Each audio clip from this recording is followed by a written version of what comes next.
CT scan है एक 60 साल फीमेल का, जिसने अपने घर में 40 के करीब कबूतर पाले हुए थे।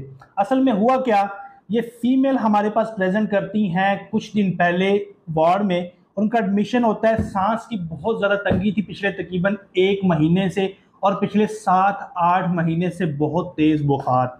इसके अलावा सांस का मसला मजीद ज़्यादा होता गया और इवन कि ऐसी कंडीशन आ गई कि ऑक्सीजन लगाने की ज़रूरत पड़ गई और सेचुरेशन ड्रॉप होना शुरू हो गई। इनको तकरीबन आज से कुछ सालों पहले तक टीबी हुआ था, जिसके लिए इन्होंने दवाई मुकम्मल इस्तेमाल की थी, लेकिन उसकी वजह से हुआ ये कि इनके फेफड़े कमज़ोर हो गए थे। हालांकि टीबी की दवाई का कोर्स इन्होंने कंप्लीट किया था, लेकिन फेफड़े जो थे वो थोड़े से कमज़ोर हुए। घर पे इन्होंने जो थी गैस की बजाय लकड़ियां इस्तेमाल की जाती थी, और जानवर पाले हुए थे जिसके अंदर कुछ भैंसें थी और 40 के करीब कबूतर पाले हुए थे। असल में होता यह है कि वो लोग जिनके फेफड़े थोड़े से कमज़ोर हो, ख़ास तौर पे जिनको दमे का इशू हो, जिनको टीबी का इशू हो, या फिर कोई भी ऐसी वजह जिसकी वजह से फेफड़े कमज़ोर हो चुके हों, तो उसकी वजह से मल्टीपल इन्फेक्शंस बार बार होने के चांसेस होते हैं। और बिल्कुल इनके साथ भी ऐसा ही हुआ।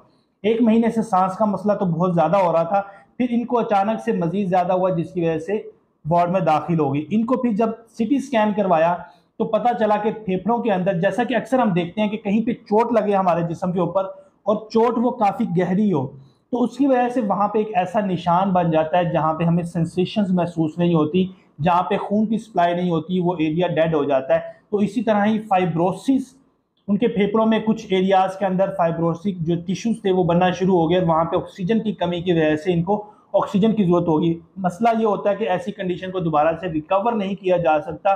हाँ, इसको बचाने के लिए ऑक्सीजन इस्तेमाल करवाई जा सकती है। ये बीमारी जो कि कबूतरों के बार बार एक्सपोजर की वजह से, जो उसने 40 अपने घर में पाले हुए थे, इसको हम पिजन फैंसियर लंग्स कहते हैं। असल में होता यह है कि हवा के अंदर जब परिंदे जो हैं, कबूतर जो हैं फड़फड़ाते हैं, तो उनके परों से फर निकलते हैं, जिसकी वजह से हवा में वो जाते हैं और एयरबॉर्न, जिसकी वजह से एवियन एंटीजन एलर्जेंस जो है ट्रिगर करते हैं बार बार उसको, और एक डिजीज जिसको हम हाइपर सेंसिटिविटी निमोनाइटिस कहते हैं वो काज कर सकते हैं।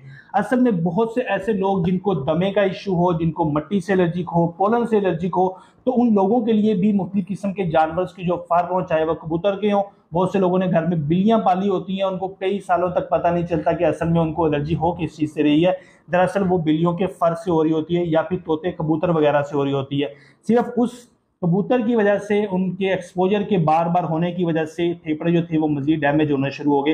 वीडियो बनाने का मकसद यह है कि खास तौर पे वो तमाम लोग जिनको फेफड़ों का इशू हो या किसी बीमारी की वजह से फेफड़े कमज़ोर हो चुके हों, तो वो कोशिश करें घर में गैस चलाएं, लकड़ियां ना जलाएं, किसी ऐसे एरिया में ना रहें जो कि फैक्ट्रिकल एरिया हो, या फिर अपने घर में जानवर, तोते, कबूतर, परिंदे जिनके फर आपके सांस को मसला कर सकते हो, तो ऐसे जानवर ना पालें। आपकी ये बीमारी में मजीद सिवियरिटी ला सकते हैं और मजीद फेफड़ों की कॉम्प्लिकेशन बीमारियों का सबब बन सकते हैं। वीडियो को ज़्यादा से ज़्यादा शेयर कीजिएगा। अगर वीडियो आपको इंटरेस्टिंग लगती है तो कमेंट लाजमी कीजिएगा। शुक्रिया।